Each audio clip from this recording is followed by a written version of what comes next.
Ahora sí, muchas gracias a todas y todos por asistir a esta sesión de la Comisión de Ética Profesional de la Barra Mexicana del Colegio de Abogados.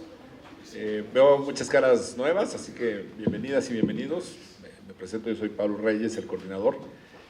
Agradezco, primero que nada, la presencia de nuestros expositores, de nuestra expositora. Ya tendrán tiempo de platicar ellos, pero a reserva muy sucinta, Fer, te paso el micrófono para la presentación. Bueno, más que nada, muchísimas gracias a todos por la asistencia. Es nuestra primera sesión del año y tenemos el honor de tener a varios profesionales del ámbito jurídico, al maestro Gonzalo Alarcón, socio fundador de Alarcón Abogados, quien ha sido coordinador en nuestra querida Comisión de Ética y también su coordinador por varios años. Es un gusto contar con su presencia. La maestra Lidia Monsalvo Álvarez, fundadora y socia de Monsalvo Duclau, abogada especializada en materia de amparo, ha fungido como secretaria y coordinadora de la Comisión de Ética en diversos periodos y actualmente forma parte del Consejo Directivo. Mil gracias por su participación. Y por último, el doctor Francisco González de Cosio, fundador y socio de González de Cosio, árbitro internacional, ha sido coordinador de la Comisión de Arbitraje y de igual manera es miembro del Consejo Directivo y participante en numerosos tribunales arbitrales nacionales e internacionales. Muchísimas gracias, espero les guste nuestra sesión. Dentro de los avisos iniciales, quiero reiterarles que en el próximo mes de febrero, el 18, 19 y 20 de febrero, se realizará el Congreso Nacional de la Abogacía en la ciudad de Monterrey. Tenemos un video explicativo de la trascendencia, de los pormenores de este gran congreso, que es una gran oportunidad para, no solo para avanzar en el conocimiento jurídico, para estar actualizado en las distintas reformas y prácticas de rango constitucional y de rango legal que tenemos hoy en día en nuestro país, sino también pues para hacer una importante relación, el llamado networking entre la abogacía. Entonces, ponemos el video. El mundo del derecho está en transformación. El país exige nuevas respuestas. Por eso, el Congreso más importante del sector regresa para debatir el futuro. Del 19 al 21 de febrero de 2026, la Abogacía Nacional Organizada se reúne en Monterrey, Nuevo León. Contaremos con la más alta autoridad judicial, legislativa y empresarial del país. Analizaremos los temas jurídicos más relevantes del momento, la reforma judicial, los cambios a la ley de amparo, el comercio exterior y el impacto de las reformas recientes en los negocios, tanto en México como en el exterior. Debatiremos sobre inteligencia artificial, el nuevo sistema penal y la fuerza de una abogacía unida ante los retos del futuro. Un diálogo de alto nivel sobre los retos del derecho en tiempos de cambio. El Congreso tendrá como sede 3 recintos emblemáticos de Monterrey. El majestuoso Palacio de Gobierno, punto de partida de esta edición. El Museo de Historia de Nuevo León, un espacio que conecta tradición y visión de futuro. Y el Parque Fundidora, sede del encuentro académico más relevante del sector, donde tendrán lugar los paneles y conferencias que impulsarán las discusiones jurídicas más importantes del país. Pero el Congreso es más que un evento académico, es una comunidad, un espacio de convivencia y networking, donde profesionales de todo México se reúnen para fortalecer vínculos, compartir experiencias y construir alianzas que trascienden. Un ambiente profesional, cercano y dinámico que distingue a la abogacía organizada y que consolida este Congreso como el foro jurídico más importante del país. Te esperamos. No puedes faltar a la cita que marcará el rumbo legal de México. Regístrate ahora. 20º Congreso Nacional de la Abogacía. Derecho y Justicia en tiempos de reformas. Del 19 al 21 de febrero de 2026. Monterrey, Nuevo León.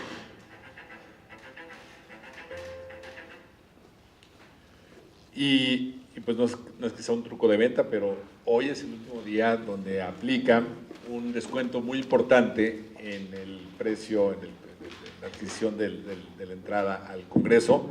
Lo pueden adquirir a través de la plataforma de la barra, intranet, ahí está disponible. Y bueno, la vigencia de este descuento estaba programada para el 15 de enero, pero pues por gestiones administrativas se logró extender hasta el día de hoy, así que, por ahí broma, aprovechen. Bueno, dentro de los avisos generales, ya no hay nada más, ¿verdad? Por ahora, será todo. Bueno, pasamos entonces a entrar en materia sobre este tema pues, que nos involucra a todos los abogados, a todas las abogadas, dilemas éticos del secreto profesional. La presentación, de acuerdo aquí con el programa, va a estar iniciada por Gonzalo Alarcón. En un segundo momento participará Francisco González de Cosío y una serie sucesiva de participaciones, también con Lidia Monsalvo. Entonces, se abordarán temas del secreto profesional, la Fiscalía General de España, Codisco, abogados internos y un cierre final, una recapitulación final por parte de los expositores. Entonces, Gonzalo, por favor. Gracias, Pablo. Muy buenas tardes a todos. Pues es primero un privilegio estar aquí en la barra. Muchas gracias por tu invitación y gracias a todos por tu asistencia. Ojalá todos aprendamos. Perfecto, aquí un poquito más cerca. Bueno, la idea es aquí con mis coexpositores, que estoy muy contento de más gente que conoce la ética mucho mejor que yo. Y bueno, va a ser una sesión en la que les vamos a proponer 3 casos prácticos. Vamos a tratar de que la sesión sea pragmática, no teórica. Vamos a generar debate y vamos a generar reflexión. Esa es un poco la motivación que tenemos en esta sesión, porque finalmente pues la ética es una disciplina de acción y no una disciplina intelectual. Entonces queremos que exista el obrar, el buen obrar de los abogados. Además me da mucho gusto que haya tantos abogados jóvenes. Y bueno, pues vamos a tratar estos 3 casos. Hicimos, bueno, primero una advertencia muy breve. Todos los errores son evidentemente responsabilidad nuestra, así que liberamos de cualquier responsabilidad a la barra. Como estamos compartiendo el material, es público, hay mucha información que estamos compartiendo de los 3 casos, que ya le pasamos a nuestro querido Pablo, para que la comparta pues, con quien tenga interés en conocer un poco más a fondo estos casos que vamos a presentar. Brevemente vamos a hacer un marco de referencia. Aquí le voy a pedir a Francisco que nos dé un pequeño marco de referencia de las normas. Como digo, no se trata de que hagamos una exposición teórica, pero sí más o menos tener un marco de referencia de los principios y de la normativa que aplican en materia de secreto profesional a los barristas y a los abogados en general. Además, pues, tenemos el privilegio de que Francisco pues, es el redactor, nada menos y nada más, de los lineamientos en materia de secreto profesional que aprobó el Consejo hace un año, ¿no? O sea, tan recién salidos de lo...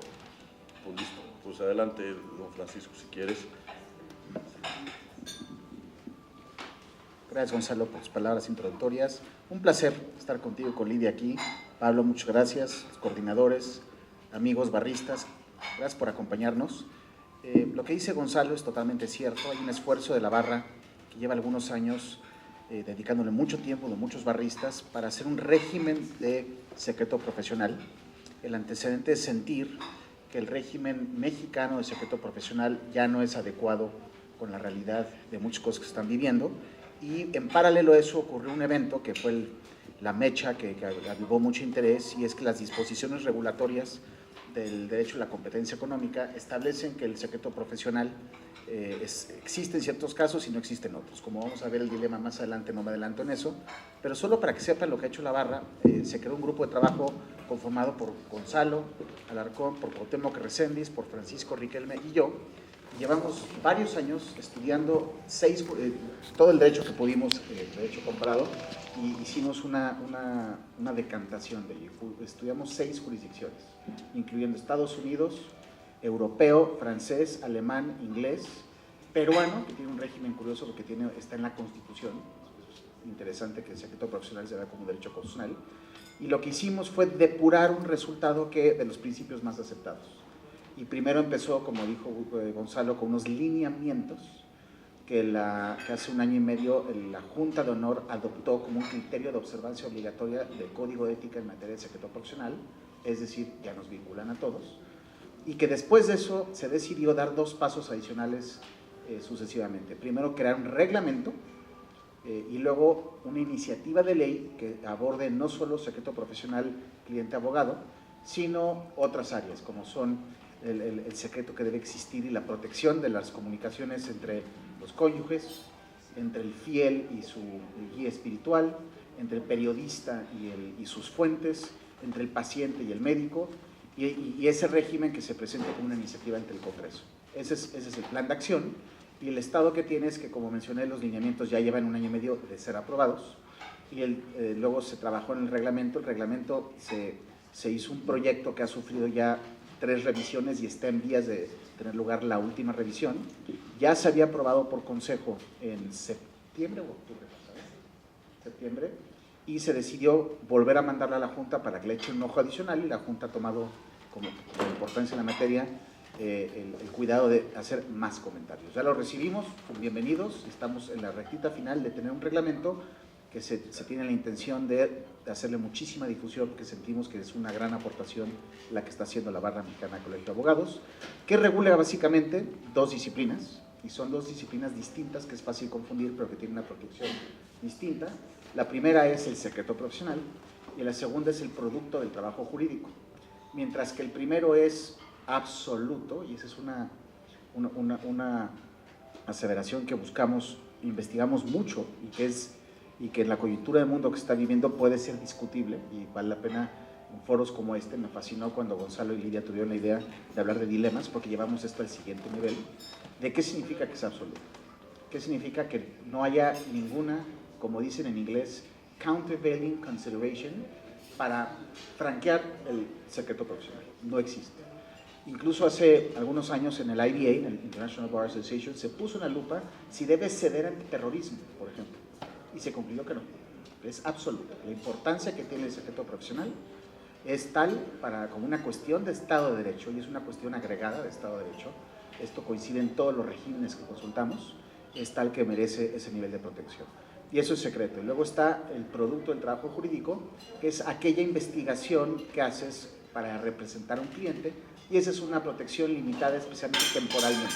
Concluido el asunto, concluido el pleito, ya es algo que ya no tiene ese nivel de protección. Pero es algo distinto, es lo que buscas, tus criterios judiciales, tu estrategia, tus notas, tus grabaciones, en fin, y se difiere del secreto profesional, que es una confidencia que confía el cliente, el abogado, para que lo pueda representar. Con eso me detengo, Gonzalo, si estás de acuerdo. Gracias, Francisco, buenísima introducción. Digo nada más brevemente, aquí está el código de ética, yo lo tengo rayado, concordado, porque creo que, como dice Francisco, pues es una cosa que hay que vivirla, ¿no? Y más el secreto profesional también.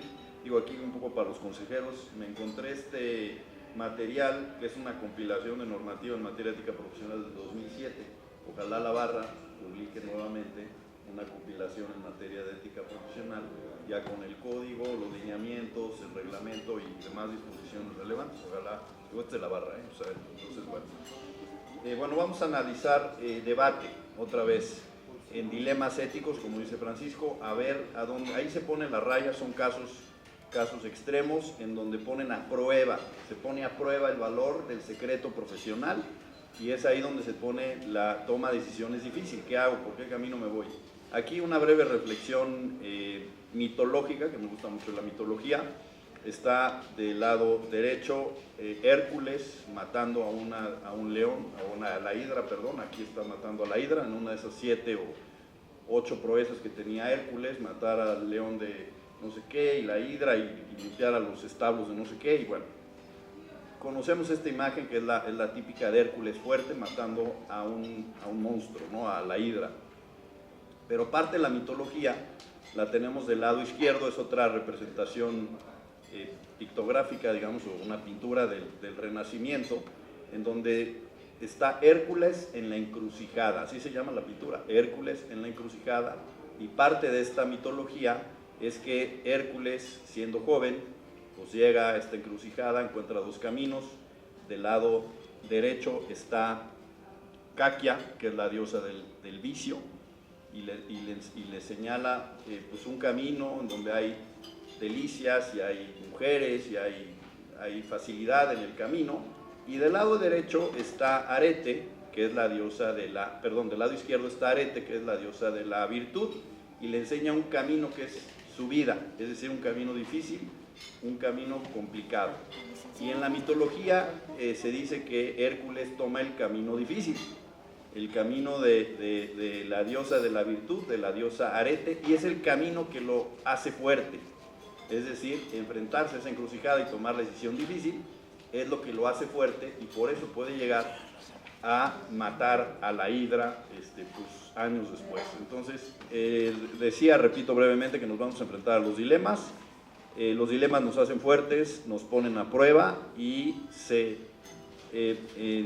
pule el valor que estamos tratando de fortalecer, ¿no? En este caso, como decía, tenemos la representación de Hércules del lado derecho en la mitología, ya matando a la hidra, ya fuerte, ya todo un héroe, y del lado izquierdo pues se enfrenta a esta encrucijada, también una representación muy bonita del Renacimiento, una pintura de 1569, y se presenta en esta encrucijada también parte de la mitología, en donde del lado derecho tiene a la diosa Quique, que es la diosa del vicio, y del lado izquierdo tiene a Arete, que es la diosa de la virtud.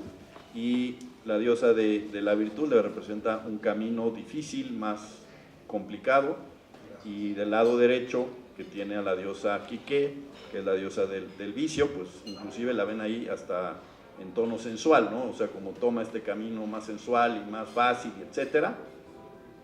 En la mitología, Hércules toma el camino difícil, y lo que dicen es que esto es lo que hace que Hércules pueda llegar a tener la fortaleza después para pues enfrentar todos estos retos que tuvo en la vida, ¿no? Y esa es un poquito la lección que queremos presentarles el día de hoy, o la reflexión más que lección, la reflexión para poner a prueba los temas de secreto profesional, ¿correcto?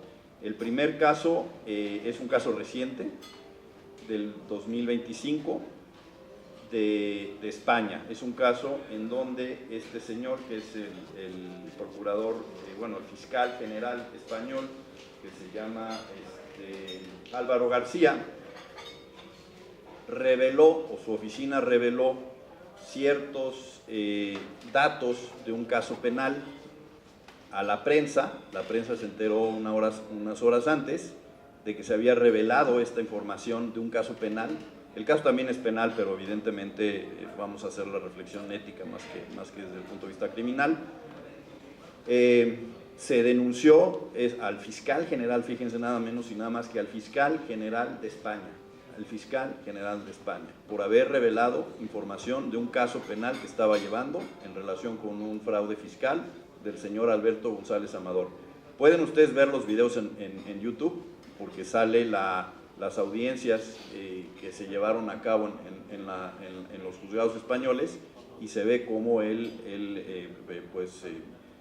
desahoga la confesional y demás que le presentan ahí por este caso. Finalmente se condenó al final del año pasado a una inhabilitación por 2 años y al pago de una multa, ¿no? Una multa al gobierno, evidentemente, y una indemnización al señor Álvaro González Amador por haber revelado esta información y pues haberlo difamado, ¿no? Y digamos, es un poco el primer dato del caso. Aquí le voy a pasar primero la palabra a Francisco y luego a Lidia para que nos comenten un poco pues las implicaciones éticas a la luz de este primer caso que les proponemos.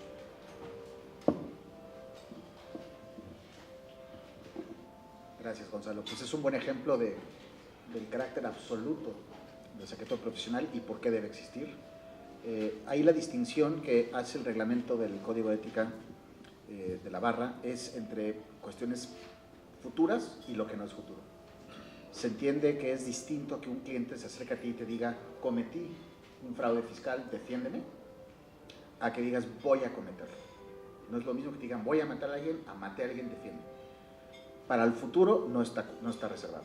O sea, el secreto profesional no es una forma de hacerte cómplice de un ilícito futuro con tu cliente, y es ilícito, no tiene que solo ser penal, cualquier ilícito. Pero no es lo mismo para el pasado. Si dices, mira, vengo aquí a decirte que yo maté a mi esposa, la encontré con otro hombre y la pasión y defiende. Esa confesión, nunca nadie por ningún motivo puede forzarte a que la divulgues, pero sería distinto a futuro. Por ende creo, si fue a pasado, hubiera sido incorrecto lo que hizo; si fue a futuro, hubiera sido correcto.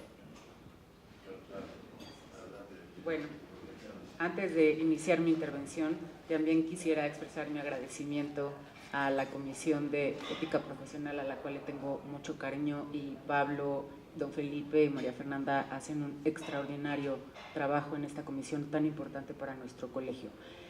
A mí me gustaría analizar este caso, este dilema, desde una óptica de nuestro propio código de ética del colegio, que trata el secreto profesional en diversos artículos, en específico el artículo 25 y 26, lo podríamos resumir en dos aspectos. El primero de ellos es que el abogado está obligado a no grabar a sus clientes, y esto me lleva a estas épocas donde, por ejemplo, utilizamos correo, WhatsApp, otras aplicaciones, y se nos hace muy fácil el tomar un screenshot, nos tardamos un segundo y lo pasamos sin la autorización de la otra persona. Y entonces esta primera parte debemos tomar en cuenta que esa grabación que nos menciona nuestro código de ética puede ser trasladado a toda la tecnología actual. Y el segundo aspecto es que nosotros como abogados estamos obligados y somos responsables del respeto que las demás personas alrededor de nosotros tengan sobre la salvaguarda del secreto profesional. Ahora, cuando se trata de una autoridad, este tema de salvaguarda de información se vuelve más sensible. ¿Por qué? Porque la autoridad, a su vez, no solo está en juego su honor, su reputación, sino la institución que representa o la que está a su cargo, e incluso, que creo que es lo que ocurrió en el caso de este fiscal, el prestigio de todo el sistema jurídico de una nación, ¿no? En España tienen diversos instrumentos que protegen esta secrecía, esta confidencialidad, como el Código Penal en cuanto al delito de revelación de secretos, el Estatuto Orgánico del Ministerio Fiscal, que nos habla sobre la discreción que debe mantener un fiscal, y la Ley de Enjuiciamiento Criminal, que igualmente protege esta confidencialidad. Pues las autoridades están obligadas a guardar este tipo de información por una simple razón. Esta información no les pertenece. Esta información les pertenece a las partes, no al fiscal como tal. Y su salvaguarda es de gran relevancia por 3 puntos en específico. El primero, porque guarda la presunción de inocencia; el segundo, por el derecho de defensa; y sobre todo el tercero, y me parece en este caso para discernir si hubo una violación al secreto profesional, la imparcialidad y la independencia. Nuestro código de ética también, como sabemos, trata la independencia, bueno, une la libertad y la independencia en un mismo valor, pues son anhelos universales que demarcan los límites del actuar. Sí, nuestro código se refiere a la relación abogado-cliente, pero trasladado a la autoridad también se puede interpretar de esa forma. Para explicarme un poco mejor, me gustaría referirme también al Código de Ética del Poder Judicial de la Federación.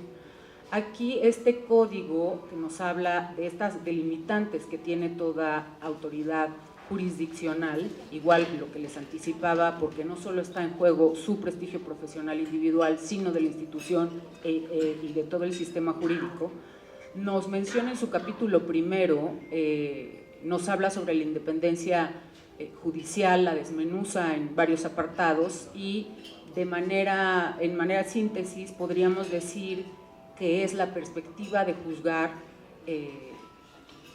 desde lo que le brinda el derecho y no por presiones externas de terceros. Y nos habla entonces de que la autoridad tiene que abstenerse de recomendar, insinuar. Incluso este código nos habla de una presunción, ¿no? Se tiene que alejar de cualquier influencia de terceros y a veces hasta la propia, con el propósito de dictar una sentencia o llevar a cabo un proceso que sea legítimo.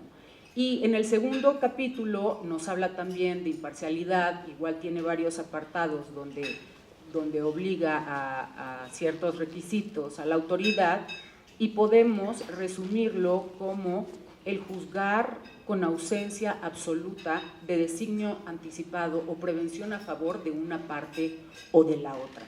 Y en este punto, el estar intentando extraer información, más aún divulgando esa información, desde mi óptica, parecía una intención de emitir una opinión que se pudiera prejuzgar. ¿Y esto qué significa? Que ya la sentencia o el fallo o la conclusión de ese procedimiento ya no iba a tener objetividad, pues había estado falto de imparcialidad y de independencia judicial. En conclusión, desde mi punto de vista, no hay una violación del secreto profesional per se, en estricto sentido como lo conocemos tradicionalmente. Sin embargo, sí considero que existe una violación ética, pero a los principios de independencia e imparcialidad. Y si me permiten aquí también, creo que en este caso en específico, respecto a la publicidad y divulgación, porque sabemos que estuvieron involucrados varios medios de los más importantes de ese país, nuestro código de ética en su artículo 32, igual refiriéndose a la función del abogado en su ejercicio profesional, nos menciona que el abogado debe abstenerse de formular declaraciones a los medios y de compartir esta información, a menos que, y nos marca una excepción muy clara,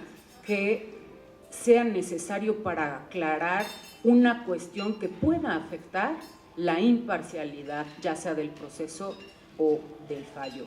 Creo que esto de manera análoga también lo podemos tratar de manera paralela como una autoridad, mucho más por su cargo estaría proscrito para ellos. Muchas gracias. Gracias Francisco Ililla por estas reflexiones y bueno, pues como señalábamos, imagínense cuántos casos no conocemos en México de repente filtraciones en la prensa, ¿verdad? De alguien que no sabemos quién es y nunca pasa nada, ¿verdad? Es el país del nunca jamás, ¿no? Nunca pasa nada.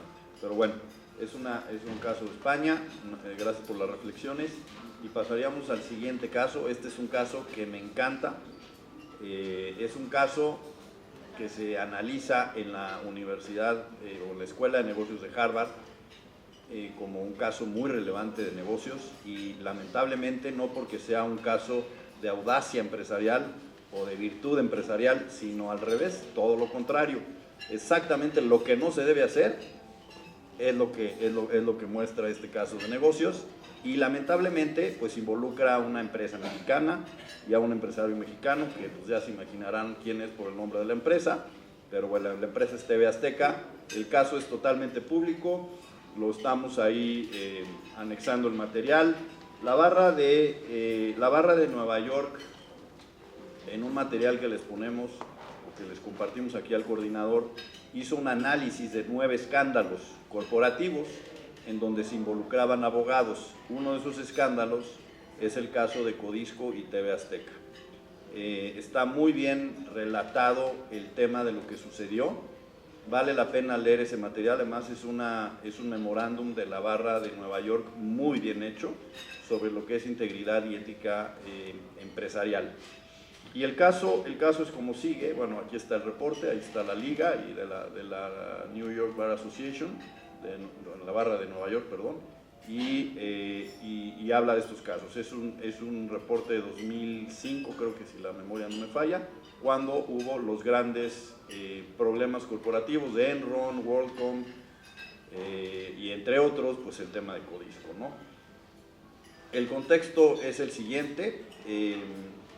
Codisco, que era una empresa controlada por el señor Salinas Pliego, compró deuda que tenía una empresa que se llama Nortel, no sé si, bueno, Nortel, una empresa de telecomunicaciones muy importante que después se fue a concurso mercantil, bueno, al Chapter 11, perdón, era una empresa canadiense, acudió al concurso en Estados Unidos y en ese concurso vendía activos, o sea, digamos para salvaguardar su situación financiera, empezó a vender algunos activos y entre esos activos tenía un crédito en contra de Unifón por $325 millones. Entonces Codisco se acercó con Nortel, sabía que estaba en una situación financiera delicada y compró con un gran descuento, a menos de la mitad, compró la deuda que tenía Nortel o el crédito que tenía Nortel en contra de Unifón. Unifón era una empresa también, no sé si digo aquí hay gente muy joven, no creo que se acuerden, pero Unifón era también de las primeras empresas de telefonía celular que hubo en México, que era del señor Saba y después la adquirió el señor Salinas. Entonces al final llegó a ser parte de Azteca Holdings como una empresa del grupo del señor Salinas Pliego, ¿no? Entonces el señor Salinas Pliego como accionista controlador, además Unifón cotizaba en la Bolsa de Valores de México y tenía accionistas minoritarios que no eran del grupo Salinas. Entonces el accionista de control, que era el señor Salinas, dijo, bueno, pues tienes que pagar esa deuda completa, esos $325 millones los tienes que pagar completos. Cuando él había adquirido la deuda con otra empresa a un descuento importantísimo. Entonces, digamos, esos son los datos del caso. Teniendo una ganancia, es público, ganó $109 millones en una transacción. Digo, eso sí hay que reconocerlo, ¿no? Hay ciertos empresarios que sí tienen esa audacia, ¿verdad? Pero no necesariamente aplicada con toda la virtud de una transacción empresarial. Pero bueno, ganó $109 millones en esa transacción y en las transacciones que estaba llevando a cabo Unifón en la bolsa de Nueva York, uno de los abogados, Aiken Gompa, además a mí este caso me causó mucho impacto porque yo tuve el privilegio fue mi contraparte, el abogado que llevó el caso de Codisco y que al final del día, por él, un poco vamos a ver por qué, se conoció esto públicamente y la Comisión de Valores de Estados Unidos llegó a hacer una denuncia de fraude civil en contra de TV Azteca y los grupos de control. Yo lo conocí, una persona muy decente, y bueno, el abogado se enteró de lo que estaba pasando con partes relacionadas y dijo, esta es una operación relevante que se tiene que informar a los mercados. En términos de la legislación bursátil de Estados Unidos, tenemos que informar esta transacción relevante porque las partes relacionadas, tú tuviste un beneficio muy grande en perjuicio de los accionistas minoritarios, además es una transacción que se tiene que revelar. El grupo de Salinas no quiso revelarla y ellos hicieron una cosa que en términos de la Sarbanes-Oxley, es una ley que se promulgó en 2002 en Estados Unidos, que se conoce también como la Ley de Responsabilidad Social Corporativa. Si ustedes recuerdan, en Estados Unidos el tema societario es local, es un tema de legislación local, no federal, o sea, es legislación local. Cada estado de la federación tiene su propia legislación societaria, aunque Delaware es la más conocida y la más usada, pero cada estado tiene su propia legislación. Y lo que hizo la Federación de Estados Unidos, dijo, bueno, todas las empresas que tengan que ver con valores cotizados en alguna de las bolsas de valores van a tener que cumplir con esta legislación que se llamaba, en corto se llama SOX, por los dos congresistas que la impulsaron, Sarbanes y Oxley, pero se le conocía como la Ley de Responsabilidad Social Corporativa, que obligaba a hacer una cosa que se llama el reporting up, y si no se lograba el report, perdón por el anglicismo, pero así está en la ley, era el reporting up, es decir, ir subiendo de escalón en la cadena corporativa hasta llegar al consejo, a los dueños o lo que sea, si encontraba una situación de fraude. Y si no lograba yo hacer el reporting up, tenía yo a discreción del abogado, podía hacer un reporting out, es decir, acudir a una instancia ya gubernamental a delatar la potencial acción fraudulenta que se enterara, ¿no? Entonces, el caso finalmente no, bueno, ahorita el tema es que no hubo no se delató específicamente, pero el abogado, después de hacer el reporting up, en una carta dijo: si no cumplen esto y yo me entero, voy a renunciar a ser abogado, y si no cumplen esto y yo me entero que hicieron la colocación de valores violando la ley SOX, voy a denunciar. La empresa consultó a otras 2 firmas de abogados, ¿verdad? No me gustó la opinión del abogado A, voy con el abogado B, y si no, voy con el abogado C. Y las otras 2 firmas, además despachos que tienen mucho que ver con México, le dijeron: tienes que revelar esa información material, porque así está la ley, o sea, lo tienes que revelar. Y el abogado finalmente hizo una renuncia escandalosa, así se llama, noisy withdrawal, o sea, renunció escandalosamente para hacer impacto a ser abogado de TV Azteca, y ahí viene el dilema del secreto profesional, que ahora le paso el uso de la voz a Lidia y luego a Francisco para ver qué opinan de este caso de una empresa mexicana súper relevante. Bueno, aquí podría ser analizado este caso desde el punto de vista, ¿no?, empresarial y también del abogado, para analizar en primera instancia si hay la existencia de un secreto profesional. Podemos tomar en cuenta cuatro aristas. La primera, que exista involucrado un profesional obligado. La segunda, que existe información que aún no ha sido revelada al público en general. 3, que este conocimiento sea adquirido únicamente en razón del ejercicio profesional. Y 4, que exista la confianza, y ahorita vamos a ver por qué la confianza es esencial en este tipo de dilemas, que exista la confianza profesional entre quien confía la información y el profesional obligado a resguardarla.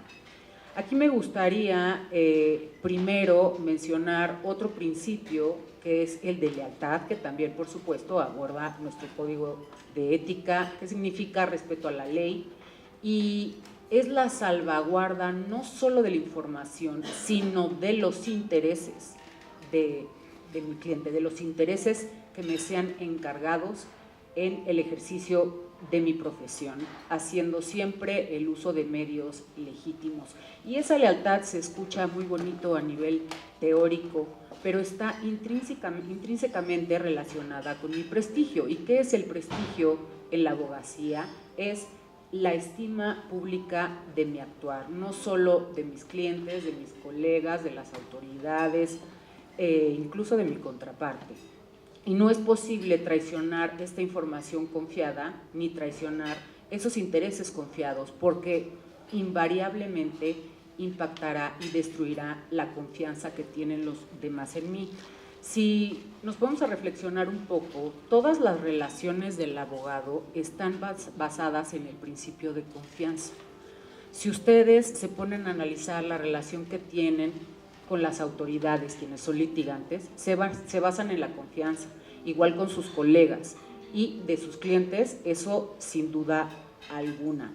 Y en este caso había una confianza no solo de colegas, pudiera decírsele también socios, accionistas, empresarios diversos, porque ya vimos, ya nos explicó Gonzalo, que estaban también empresas de otro país involucradas, las cuales pusieron en tela de juicio la lealtad, el respeto profesional y en general la confianza, sin que pudiera existir un compromiso ético asegurado. No lo digo yo, también lo dice nuestro código en su artículo 10, que nos habla precisamente de la relación entre el abogado y su cliente, donde se exalta la confianza. La falta de transparencia en este caso, y por supuesto es lo que infiero, al igual que todos estos casos que estamos viendo, porque están al alcance de todas y todas de forma pública, en mi opinión, también constituye un faltar ético de gravedad, violación de confianza, y a mi parecer incide, y como dije, pone en tela de juicio esa omisión de información para nutrir intereses particulares, dejando en evidencia la falta de buena fe. Todos podemos cometer errores en el ejercicio de nuestra profesión, pero si tenemos este valor ético de buena fe, los demás, el resto de la sociedad, podrá vislumbrar que fue un error humano, que no tuve esa intención de tener una ventaja ilícita y mucho menos la de causar un daño con dolo, ¿no? La consecuencia social, como lo hubo en este caso, es enorme. Y fue, creo que, violación por una parte a la lealtad y buena fe de revelar información por una intención de beneficio personal legítimo, me estoy refiriendo a las empresas, y del abogado no podemos dejar de observar que sí tengo una excepción. Y en este caso, esa excepción, cuando yo debo revelar esa información, tiene que ser mediante requerimiento judicial, y aún así hay otra subexcepción, que es que solo puedo revelar sobre la cuestión específica que se me está preguntando, nada de lo que haya alrededor, combinado con otra excepción que también está plasmada en nuestro código de ética, que nos menciona que el abogado tiene que hacer todo por resguardar esa información, pero esto que va a declarar tiene que tomar esa decisión, porque sería lo contrario a la ética el volverse cómplice de un delito. Y podemos incluso, y sí hay muchas obligaciones en nuestro código, pero también hay muchos derechos como abogados, y tenemos el derecho de podernos apartar de un asunto con toda seguridad, o de nuestro cliente si advertimos la comisión de un delito o que se va a realizar alguna práctica que no va de acuerdo y en armonía al resto de los principios éticos. Gracias. En mi intervención previa mencionaba cómo el deber es absoluto, la protección al secreto profesional es absoluta, y lo que yo creo que es muy atinado del ejemplo que nos pone Gonzalo es que esta dicotomía de pasado y futuro, que es la que percibo que es el paradigma en muchas jurisdicciones y que inspira nuestro reglamento, lo que aborda el reporte de Gonzalo es el presente. Me ha hecho pensar si vale la pena distinguir para efectos de qué hacer como abogados entre lo que ocurrió, no puedo divulgarlo y defiendo, no puedo ser parte del futuro. Pero el reporte que dice, que cita Gonzalo, fíjense lo que dice en la conclusión, página 189, justo lo que decía Lidia. Preserving confidentiality is essential to the optimal functioning of the attorney-client relationship. Traduzco, preservar la confidencialidad es esencial para el funcionar óptimo en la relación cliente-abogado. Ahora, habiendo examinado las lecciones de todos sus escándalos, dice, ningún abogado debe, con conocimiento, consentir conducta del cliente que es claramente violatoria del derecho de los securities, de la bolsa de valores. Aunque sea o no que sus servicios estén directamente implicados en dicho ilícito. Reporting up, como explicaba Gonzalo, es decir, cerciorar que escala esta conducta hasta que salga, es obligatorio, y si no, debe uno, dice aquí, considerar retirarse de la representación dependiendo de las circunstancias. Entonces, la lección que a mí, gracias a Gonzalo, aprendí que yo no había pensado, es cómo esta dicotomía puede ser miope ante ciertas circunstancias, y lo que ha pasado en otras jurisdicciones, inclusive, que defienden con ahínco la protección del secreto profesional, es que una cosa es el pasado, el futuro definitivamente no, pero si está en tiempo real, tú no puedes ser cómplice. Creo que el gran dilema es cómo colisiona o cómo se conjugan dos leyes especiales. Por un lado, el régimen de secreto profesional con las leyes especiales como la Sarbanes-Oxley y otras que existen, que te obligan a ciertas personas que tienen conocimiento de ciertos hechos a divulgar cómo debe coexistir. Y creo que esta forma de entenderlo puede ser una profiláctica, ¿no? Una lección para ayudarnos. Salvo su mejor opinión. No, buenísimo, súper.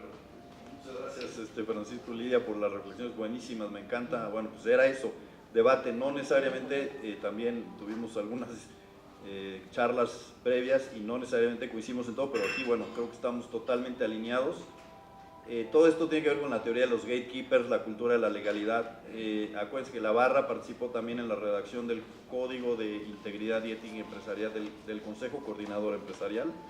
Ahí se hizo un anexo E, que invito a todos a leerlo, que es un anexo que se llama Lineamientos para la contratación del abogado. El Consejo participó en esa redacción y tomo las palabras del preámbulo de ese anexo E. Dice una pregunta a los abogados: ¿qué quieren ser? ¿Arquitectos de la corrupción o guardianes de la cultura de la legalidad? Ese es el cuestionamiento que nos hacemos. Y como bien decían Lidia y Francisco, pues sí tenemos que poner un límite cuando vemos que la actuación de nuestro cliente no necesariamente está dentro de la cultura de la legalidad, pero siempre salvaguardando el secreto profesional, que como ya lo dijeron, pues es sagrado, es la piedra angular de nuestra profesión, ¿no? Entonces, bueno, pues grandes reflexiones. Y pasamos al tercer caso, también un caso pues real, un caso de nuestra legislación actual, fíjense, de nuestra legislación actual, y lo pusimos un poco, las reflexiones: ¿el secreto profesional está condicionado a la nómina? Esa es la pregunta, ¿está condicionado a la nómina? Y el título es por lo siguiente: la ley vigente, ustedes saben que hubo reformas importantes en materia de competencia económica y telecomunicaciones, se publicaron leyes hace unos meses, el año pasado, una nueva ley de competencia económica, una nueva ley federal en materia de telecomunicaciones y radiodifusión, y el artículo 77 bis, el cuarto párrafo de la ley de competencia económica, la ley federal de competencia económica, dice textualmente lo siguiente: hoy, la Comisión únicamente considerará como información objeto de protección que establece este artículo, es decir, información privilegiada, aquella que sea intercambiada con una persona abogada con la que el agente económico solicitante no cuente con relación laboral. Léase a contrario sensu, si cuenta con una relación laboral, es decir, el abogado interno ya no es objeto de protección. El secreto profesional frente a la Comisión, ahora Comisión Nacional Antimonopolio, antes COFESE, pues eso es un gran cuestionamiento, ¿no? También pusimos material muy rico en comentarios y en reflexiones. La Barra hizo un amicus curiae, por llamarlo de alguna forma, así se llaman, observaciones de la Barra Mexicana, Colegio de Abogados, a los criterios técnicos de la COFESE, hoy Comisión Nacional Antimonopolio, en materia de la regulación particularmente de el secreto profesional. El caso, que no tengo los datos, los busqué, pero bueno, es más o menos público que existió el caso, es que la entonces COFESE llegó a un agente económico, una empresa, y pues resguardó las computadoras, y un despacho de abogados dijo: espérame tantito, en esas computadoras hay información privilegiada, entonces no puedes tú tomar esa información privilegiada que está protegida por el secreto profesional para hacer tu caso en contra del agente económico, en contra de mi propio cliente. Y fue un caso que que entiendo se llevó a los tribunales y tal, o sea, un caso muy relevante. Y la COFESE, bueno, pues emitió criterios técnicos para el tema del secreto profesional y tal, pero bueno, hoy, 2026, nuestra Ley Federal de Competencia Económica, en materia de competencia económica, no considera que el abogado interno está sujeto al secreto profesional en investigaciones que hace la Comisión Nacional Antimonopolio. Y es un poco la reflexión también y el debate que queremos hacerles. Y aquí primero le cederé la palabra a Francisco y luego a Lidia para escuchar sus opiniones. Gracias, Gonzalo. Pues es el tema más candente y controversial del reglamento. En la mesa de trabajo discutimos mucho sobre esto, como no, otros temas, pero en paralelo, como les platicaba, hubo este amparo que nos ha descrito Gonzalo con mucho tino de lo que ocurrió en ese caso, y ha puesto en la mira o en el ojo de huracán el alcance del secreto profesional del lado del deudor del mismo, que es el cliente. Y ahí la cuestión desde el punto de vista del reglamento y del régimen en relación cliente-abogado es quién es cliente, porque y quién es, toca también y quién es abogado, pero la visión que ha existido y que existe en la mente de quien redactó las disposiciones regulatorias es que un abogado interno es cliente, es parte de la pirámide de la infraestructura cliente. Como es cliente, más que ser una persona destinataria de una confidencia cuyo medio de comunicación debe ser protegido, pues es la parte. Entonces, esa es una primera reflexión que ponía en tela de juicio que debiera alcanzarse. Otra es que, como ustedes saben, la competencia económica en México, el sabor de la competencia es más europeo que estadounidense. Tiene paradigmas estadounidenses el derecho mexicano a competencia, pero tiene una inclinación al europeo. Y como en Europa, este tema se discutió y en Akzo Nobel contra Commission se determinó que el secreto profesional no alcanza al abogado interno. Eso es lo que inspiró esta postura de parte de las autoridades de competencia económica. ¿Qué se razonó en ese contexto? Porque aquí hablan de relación laboral, nos enseñaste el texto, pero lo que dijo el advocate attorney, como ustedes saben, en la comisión lo que hacen es que encargan a una persona que exponga el caso y la comisión decide los casos. Tienen este formato muy interesante. La postura que tomó él y luego la Corte es que lo que es el abogado interno es más o más bien lo que no tiene en comparación con el abogado externo es la independencia, y ese fue el único razonamiento, la independencia que caracteriza que sea necesario que cuando se comunican con el abogado externo exista esa protección. Y entonces, al día de hoy, a nivel Europa, no Estados, o sea, el derecho de secreto profesional europeo es muy complejo, porque viene de Francia, de España, de los países miembros de la Unión Europea, pero luego hay un caparazón encima, que es la Unión Europea, y a nivel de la Unión Europea se ha tratado de encontrar comunes denominadores que tutelen y que permitan este régimen europeo. Y para efectos de Europa, la conclusión fue no, el abogado interno se entiende como cliente, no como abogado externo. Y la discusión fue muy candente y ha continuado siendo muy candente, porque hay quien dice, bueno, a ver, el abogado, aunque sea interno, es mi abogado, es la persona con la cual los tomadores de decisión, los altos ejecutivos se sientan y le dicen, a ver, estamos analizando esto y queremos que nos asesores, y el objetivo, o parte del objetivo del secreto profesional es cuidar la franqueza de esa comunicación, para que en vez de que el cliente se siente, oye, fíjate que tengo un amigo que cometió un homicidio y que tiene el arma, y que no, en vez de hacer ese tipo de cosas, dice, a ver, yo la maté, pero necesito que me defiendas. Y esa candidez es lo que, desde el punto de vista agregado, se ve como un factor importante para el Estado de Derecho. Y esa candidez existe entre el abogado interno y los tomadores de decisión, y por ende, si lo que cuidas es eso, pues es cuestionable tomar la postura de que no se extiende, por un lado. Por otro, un tercer elemento que está en esta discusión es que las autoridades de competencia, cada espacio de dar secreto profesional, lo que hace es restar efectividad, es un blindaje en contra de las facultades de investigación de las autoridades de competencia, y eso pues les puede mucho. Lo más probable es que al momento que te investiguen estas visitas de inspección y que encuentren comunicados y demás, si tú lo que haces es blindar al abogado interno, ¿qué va a pasar? Pues le van a poner copy en todos los correos electrónicos que tengan que ver con el negocio, y todo el negocio va a estar blindado. Entonces, es una de esas discusiones que tiene mucho inteligencia de ambos lados, que encontrar el punto medio correcto en verdad es difícil. En el reglamento se tomó la postura de que si tú ejercías la abogacía, no importa dónde estés, o sea, interno o externo,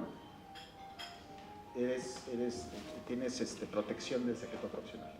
Y en el amicus que mencionó Gonzalo, efectivamente la barra apoyó el amparo de la NADE se amparó en contra de la legalidad de las disposiciones regulatorias, 77 bis 1 creo que, ¿no? Y la barra se discutió internamente cuál es la postura, y se decidió sí proceder de esa manera, sí hacer un amicus en apoyo a ese amparo, pero el tema es candente y además es un tema que aquí, creo que con la barra hay que decirlo, algo que debemos de pensar es que no se tome a mal el que si se decide que no se extiende, un temor que puede existir es que digan, pues sí, van a querer que no se extienda porque los abogados externos quieren cobrar por ello, ¿no? Entonces quieres evitar la postura cínica, no sé si es la forma de decirlo, pero más que eso, lo que hay es un auténtico deseo de cerciorar dónde debe de trazarse correctamente la raya, de tal manera que sí tuteles lo que debes de tutelar, pero no generes el tipo de prácticas que lo que hacen es hacer teoría de las facultades de investigación, y más en un país como México. Me refiero a la cantidad de monopolios de conductas anticompetitivas que hay. Gracias.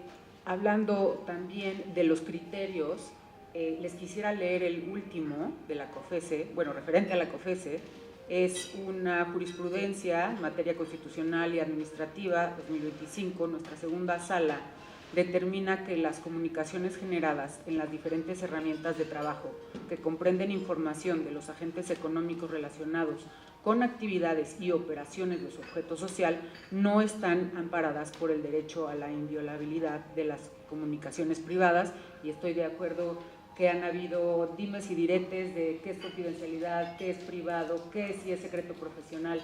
En este caso en particular, creo que es relevante distinguir que el abogado in-house viene de una relación laboral, y una relación laboral tiene diversos elementos que la hacen relación laboral. Tenemos el salario, tenemos el lugar de trabajo, categoría, pero hay un elemento esencial, indispensable, que en un momento dado puede faltar alguno de los que acabo de mencionar, pero si no está presente, no existe una relación laboral, y me refiero al elemento de subordinación, que no es otra cosa más que el don de mando con el don de obediencia del trabajador. Y el abogado in-house, que hay muchos abogados ahora, antes era como en el área jurídica, ¿no? Ahora ya hay incluso hasta de recursos humanos y tienen acceso a otro tipo de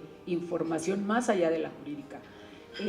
Me parece que se encuentran en la práctica limitados y subordinados en su esencia como parte del despliegue de su ejercicio profesional por órdenes, decisiones, reglamentos, compliance, requisitos de auditores, y tendrán generalmente un superior dentro de la empresa que también ejercerá como una especie de empleador. Pero bueno, ese es tema de otra plática.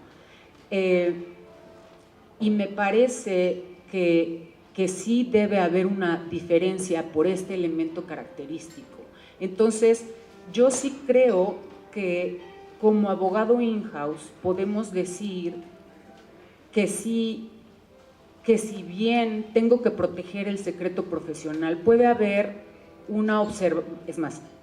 tiene que haber una observancia de mis reglamentos internos, políticas, contratos, que me pueden limitar a una decisión de revelar o no ese secreto profesional, combinado con toda esta infraestructura que tiene la empresa misma más la legislación externa.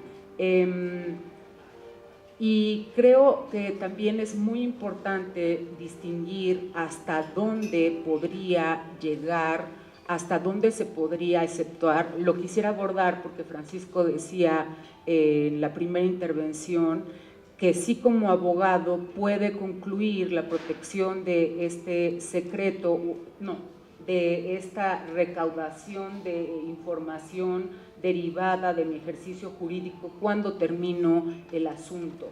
Y entonces ahora me surge la duda de para el abogado in-house, no. Lo que dice nuestro código de ética es que el secreto profesional como tal tiene que perdurar aun y cuando ya haya terminado de atender el asunto. Para el abogado in-house sí, o con mi NDA o con mi non-compete, ahí ya estoy liberado. En fin, quedan muchos más recovecos disponibles para analizar. Nuestro código de ética en su artículo 5 menciona que cuando el abogado preste sus servicios profesionales formando parte de una organización o bajo cualquier fórmula de contratación que le subordine, tendrá en consideración las reglas, lo que les decía hace un momento, las reglas que rigen esa relación, contratos, políticas, requerimientos, sin dejar de observar en su actuación los principios y valores éticos.